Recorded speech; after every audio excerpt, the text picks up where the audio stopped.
Okay, so I'm going to show you how to use Perusall as a student. I have logged into my Perusall. I have a class available here in UNT 52. Go ahead and click on that and give it a minute and another minute. Okay, so this will open up to your assignments.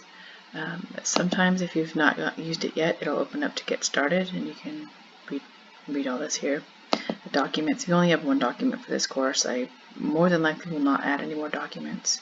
You can see all 27 assignments that we have over this 9 weeks. Under assignments, you will just start with week 1, chapter 1. It will click you into whichever one you left off on. And you see my note here, pay close attention to the highlighted objectives for each section of the assignment reading. of the assigned reading.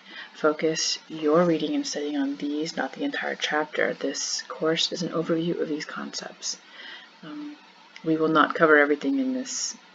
You are more than welcome to read everything, but you will only be tested on the broader concepts that's presented here. So work on assignment, and it will take you to where you left off reading in the section.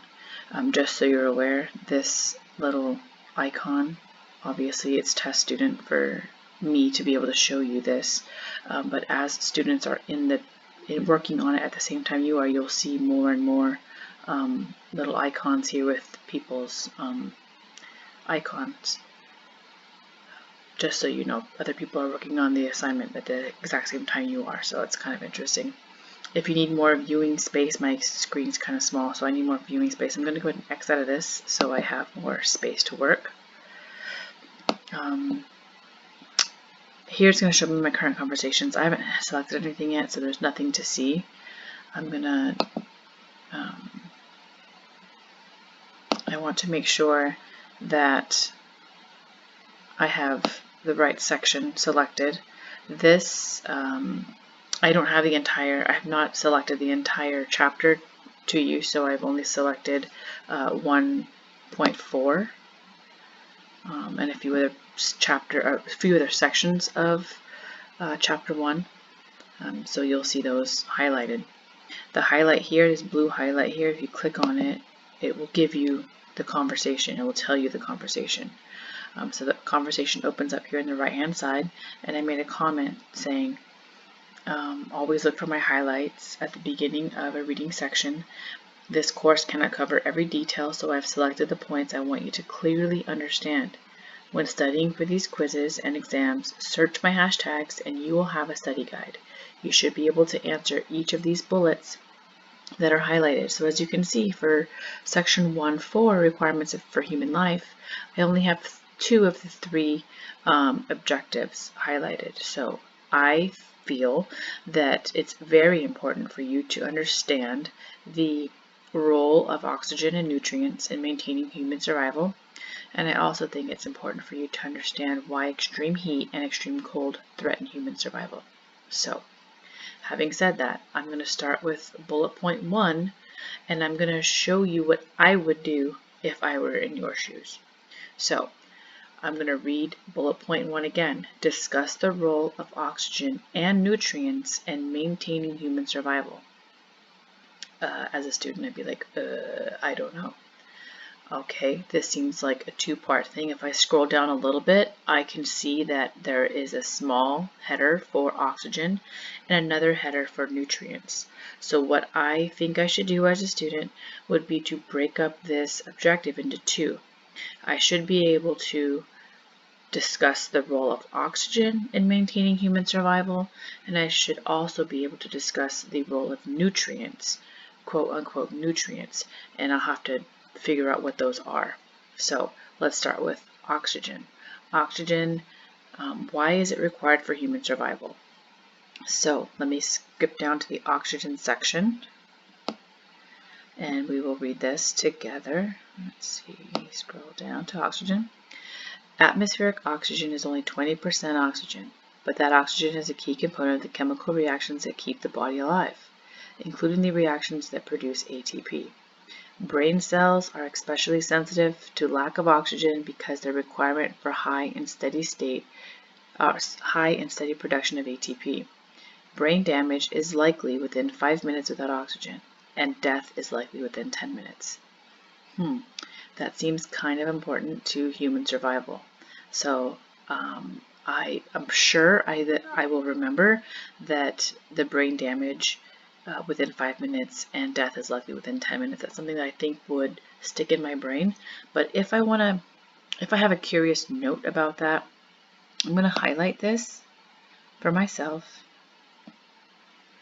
And I'm going to put in here, when I think of brain damage is likely within 5 minutes without oxygen and death is likely within 10 minutes, I already know this as a student, and many of you are already EMTs. Many of you are probably already know this. So what I think would be helpful for maybe another student in this class would be, this is why highly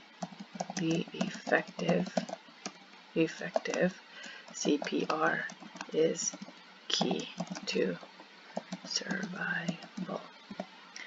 This is just a comment, and somebody may not know that. I already know this, so I'm going to go ahead and make this available for somebody else to see, and they may not know that. But for me, I'm not going to highlight that as a study tool. I already understand that, I already know that, but I think somebody else could benefit from that. But for me, I'm thinking, these brain cells are especially sensitive to lack of oxygen because of their requirement for a high and steady production of ATP.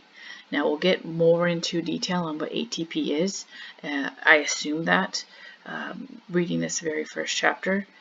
So I'm going to go ahead and highlight that. I feel like that's super important, and this may be a little giveaway for you. You can get a free study ticket, I guess.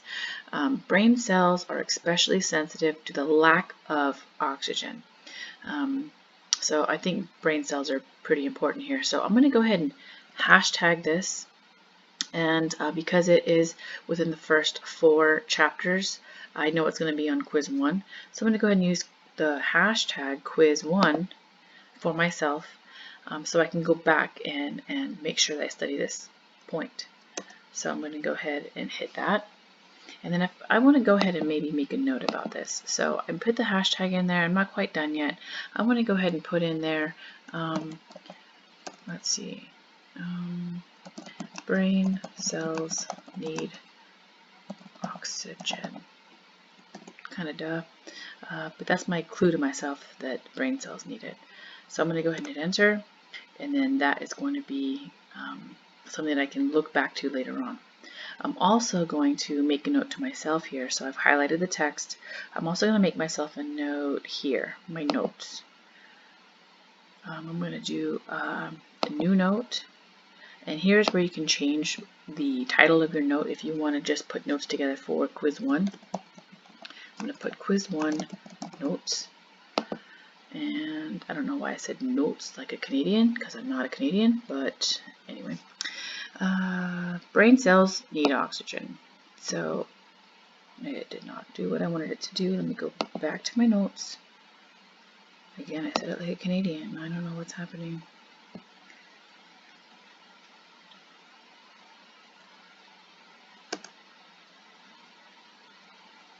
And I highlighted it and I hit enter, and it's going to put this note into a snapshot of what I highlighted into my note.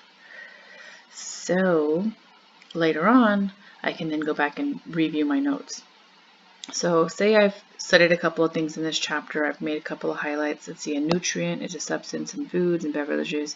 So I may want to highlight this just because it's a definition. I'm going to go ahead and put that there. I've got a couple of things that I've highlighted. Let's see, water. Water seems interesting. Oh, here. The most crucial nutrient is water. If the text says something this boldly stated, might want to remember that. So I've made a couple of highlights here. You know what? I also think that maybe this one, I should hashtag this one. Let me go to conversation, and I want to highlight this for that. And I'm going to go ahead and put hashtag quiz 1. Water, oops, I can't spell water. Water is crucial. Oh wow, I really can't spell crucial.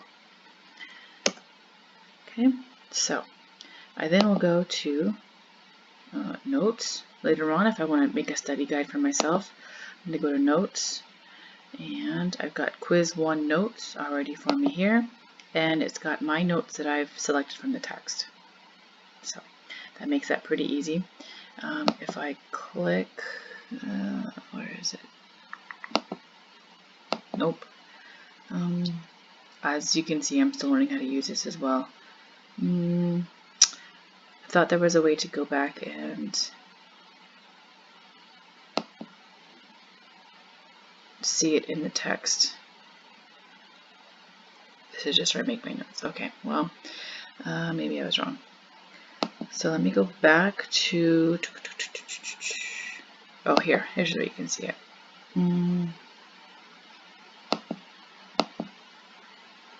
My little microphone button's in the way, I can't see what it says behind that.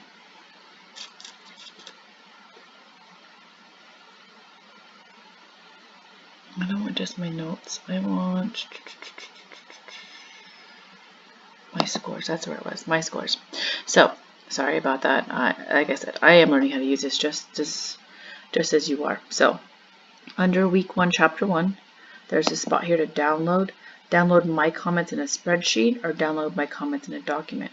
So I can also download it into a document, and I can open it up and see all my annotations. Don't look at my notes. Here we go, my quiz 1. Quiz 1, brain cells need oxygen. Water is crucial. That is why highly effective CPR is necessary for survival. So you'll be able to use this as a guide. You print this out, carry it in your pocket, I don't know, take it to work. When you got downtime, you can read it. Do whatever you want with it. I'm not going to save that. So I hope that kind of helps. Here's where we're going to see your scores. I do not calculate the score. The system will calculate your score for you, and it's released as soon as you're done with the assignment. So hope that helps. I'm not sure if it did, but we'll work on it together. If I have to make another video, and I'll make an announcement and let you guys know that I've made another video to answer any other questions that you have. But please feel free to ask as many questions as you need, and if you find something that's really interesting or you think it's going to be helpful for the rest of the class, please share. We've got that question and answer section in there, and that's a dialogue for us to be able to communicate back and forth. So please utilize that, and yeah, happy studying.